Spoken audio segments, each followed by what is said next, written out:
It is time for this week's RSPW Rewind, taking us back in the Wayback Machine with some posts from 1995 and 1996.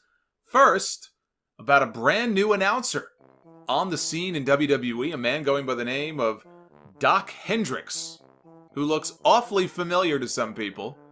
Others aren't so sure. Like this post from Rich-a-Roni on June 13th, 1995, titled New WWF Commentator. Am I the only one who thinks that this new commentator on WWF looks like Freebird Michael P.S. Hayes? Sam says, yes, you are, Rich-a-Roni. In fact, the rest of us here on RSPW know Dok Hendrix to be none other than Jimmy Valiant. Frank responds, looks and sounds like Michael Hayes to me, but with a haircut. Kelly then replies, just this past weekend, I saw an AWF show on a local channel. I think it was called Warriors of Wrestling. And Michael Hayes was talking about the Freebirds reuniting. But it turned out to be only Jimmy Garvin, who is way out of shape. Is there anyone else working two federations right now? I remember Randy Savage lost to some independent champion a few years back when he was still a Raw commentator. Could it have been Sabu? Oh, I need to know this now. I must know if Randy Savage ever had an independent wrestling match in the mid-90s with Sabu. Please, somebody do some research and figure out for me, because I did a quick check and I couldn't find a damn thing. I must know. I assume footage wouldn't exist anyway, but I must know if Randy Savage ever had a match with Sabu.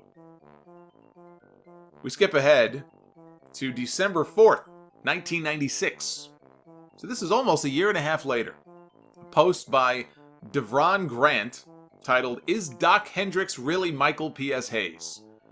Again, this was well after he had already debuted on television. Some people still were not sure. It says, I remember seeing him in the WWF for a brief minute during the Hogan era, but I did not remember the voice too well. When I first heard it, I thought everybody was just remarking at the fact that they kind of look alike, but maybe it is him. He just doesn't sound like the kind of guy that I remember Hayes as. Also, I looked at some old issues of The Wrestler and PWI magazine, and boy, does he look different. Master Hodges responds, surprisingly, yes. And the guy playing the new Diesel is Jimmy Jam Garvin. He was put on a rack and stretched out to 6'9". And to top it all off, that one WWF suit that comes out to break up all those fights is Buddy Roberts, who is on the verge of acquiring a majority shareholder position at both Titan and USA Network. So he expects the Freebirds to fly high again. P.S. Does anyone else type these things stoned out of their asses? Master Hodges is hitting the ganja hard in 1996, I see. John Nybak, or Nabaki, says, yes, it is Michael P.S. Hayes. Most people who work out most of their life, although I doubt he ever did, put on a tremendous amount of weight. It is him. Too bad he let Vince McMahon butt-fuck him into something far worse than what he was. Don't get me wrong, the Freebirds were the shit back in the day, but the last thing Hayes needed to do is what he is doing now. But, in the fair spirit of things, the guy has to put food on the table, and by the looks of it, a lot of food. Well, that's terrible. That's just mean. See, RSPW was Twitter before Twitter was tweeted. Yet another example of it here. December 16th, 1998. One more Dok Hendrix post. Although the title is The Perfect Demise of Michael Cole, so I had to click on this. People were looking to get rid of Cole even then, and this was 98. This was 10 years before he took the seat from Jim Ross on Raw. This person says, at the start of next week's Raw, Dok Hendrix comes to ringside explaining how he is sick and tired of hawking WWF merchandise and how he was one of the great wrestlers of the 80s. He also insists that he be referred to as Michael P.S. Hayes again.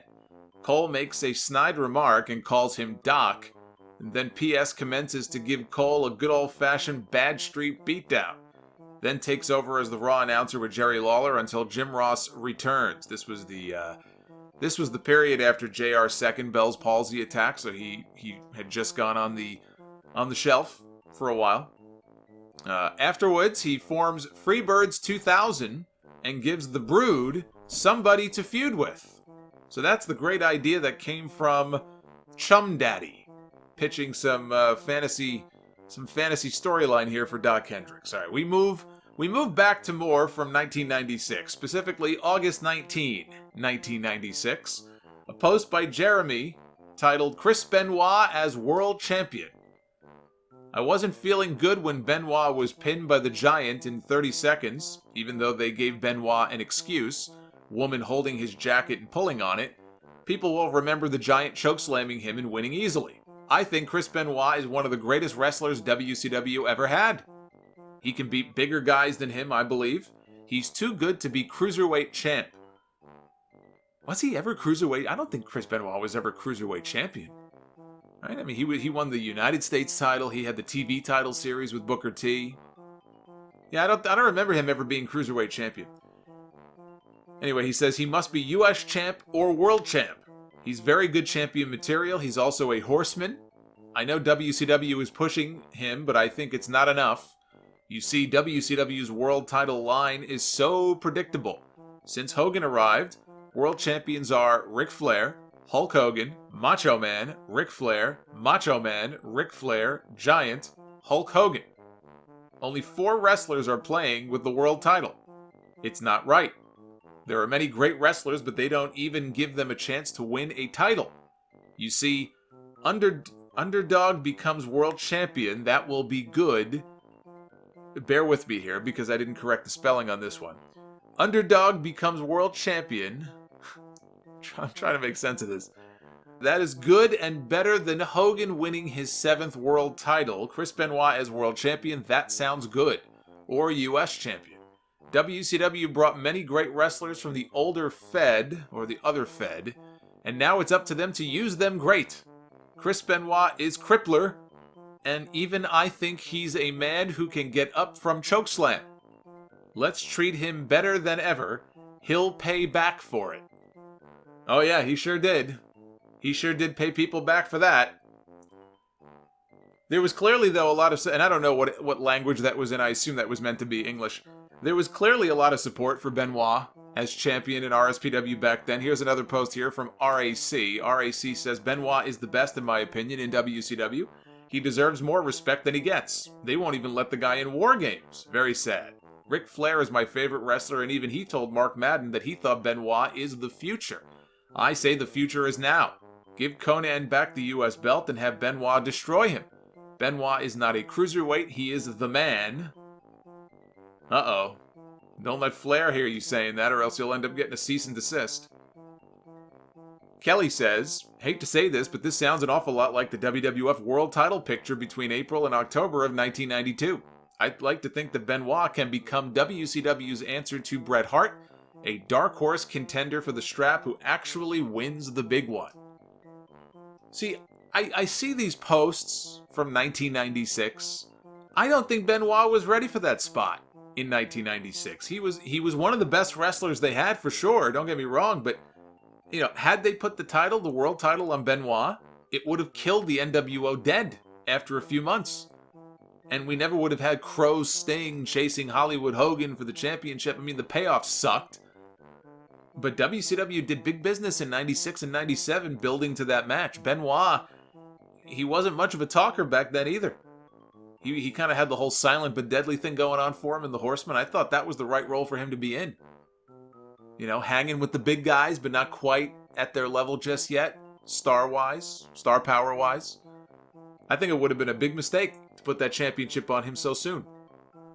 Just 2 days later, on August 21st, 1996, Dustin Randolph posted this about Mankind and Shawn Michaels and their upcoming title match at Mind Games in Your House, of which he was not a fan.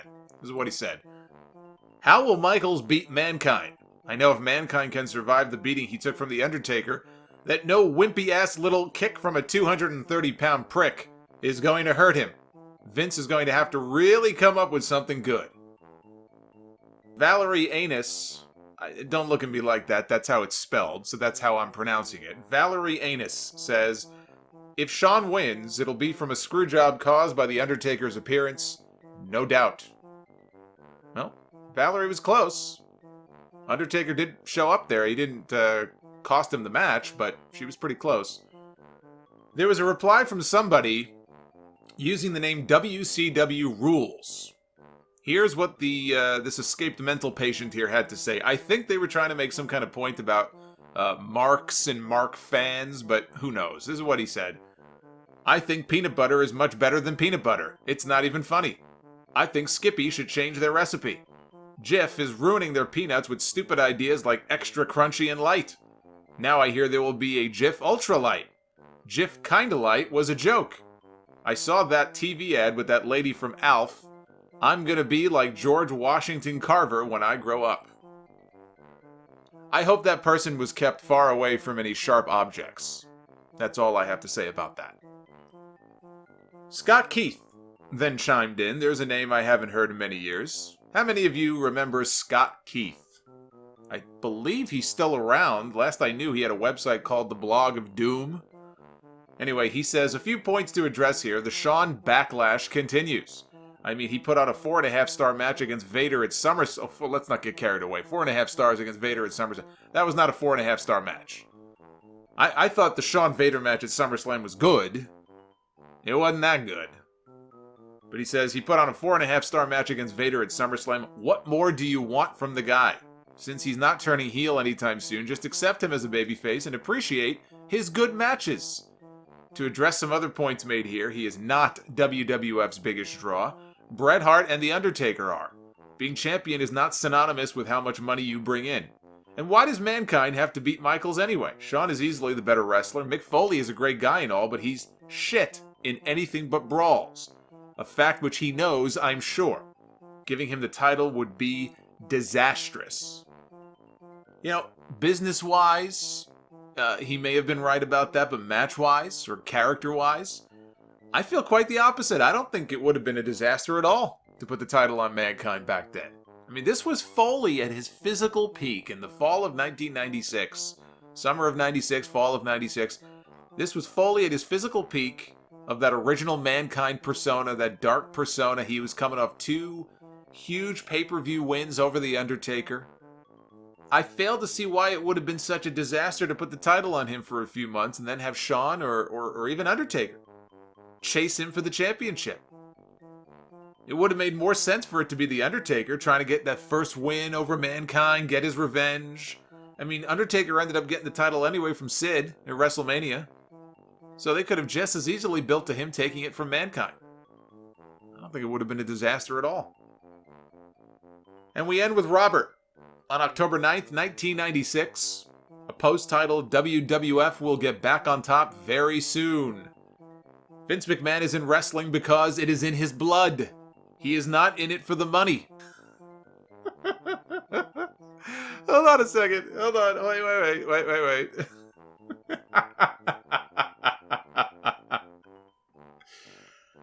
Oh. Vince McMahon, according to Robert, is not in it for the money. Really? Well, then, you know what? He's a pretty shit promoter if that's the case. If he's not in it for the money. He says WCW has Bischoff as a VP. He doesn't know shit about wrestling. He has no business in wrestling whatsoever. He should retire now. He doesn't know how to run a wrestling organization. His booking stinks and his angles need a lot of reinforcement. Making the Giant a part of the NWO was mistake number 1. Bringing in Hulk Hogan was mistake number 2. And throwing money around at old-timers like Savage was his worst mistake. WCW will be going downhill very soon due to his lack of creativity and originality. WWF will be back on top soon thanks to the stupidest angle in history, the NWO. And that's the bottom line, because I said so. Doug's had the same reaction that I did. He says, not in it for the money. Good God, man, this is the same guy who gave us Foam Fingers, Saturday morning cartoons, The Rocket Wrestling Connection, Hulkamania, and just about everything that comes to mind when I think of the mass market, low work rate wrestling of the last 10 years. Never has there been a wrestling promoter more in it for the money than Vince McMahon. Even his alleged new hardcore philosophy is motivated by flagging ratings and merchandising receipts more than a genuine desire to get back on the old school style of booking. Dean Manley disagree strongly. No way. The WWF is the worst federation going. All they know how to do is make their wrestlers do stupid gimmicks. The NWO is the best idea that anybody has ever had, and McMoron should disappear forever. And to think, WWF was all I used to watch in wrestling. I have been following pro wrestling for 20 years, over 20 years, and the WWF sucks. So that's from Dean. Things began to take a turn at this point in the dialogue. It reminded me of all the debates I've seen lately about ratings, people talking about AEW ratings and NXT ratings and SmackDown on Fox ratings, getting into debates with each other on social media about the merits of ratings. Why do you care about them? Blah, blah, blah. You guys will like this. MAD says, yeah, WCW better watch out, all right. Those 2.1 ratings each week for Raw are really scaring WCW, aren't they? You are a stupid fucking lemming. Karna then replies, yeah, all of us lemmings really care about the fucking ratings. You need to shut the fuck up, you stupid cocksucking WCW ratings mark. And then things degenerated further into this heated argument that went on for like 20 posts about quarter-hour breakdowns for the show. I swear, I read this stuff and sometimes I truly don't know if I'm in 1996 or if I'm in 2019. It's kind of eerie. And then we officially end. I know I said we were going to end on that one, but we end with this reply from Rich in KC, who claims to have been the online manager in his signature, the online manager for Diamond Dallas Page. Now, I have no idea if DDP even had a website back then, and maybe this guy really did manage it for him, because you had, and maybe even today, you have fans who legitimately will manage web pages for some of the wrestlers. So maybe DDP had a site and this guy was his manager, or maybe this is just some kind of stupid gimmick that he put in his profile here. I don't know. But this is what Rich says.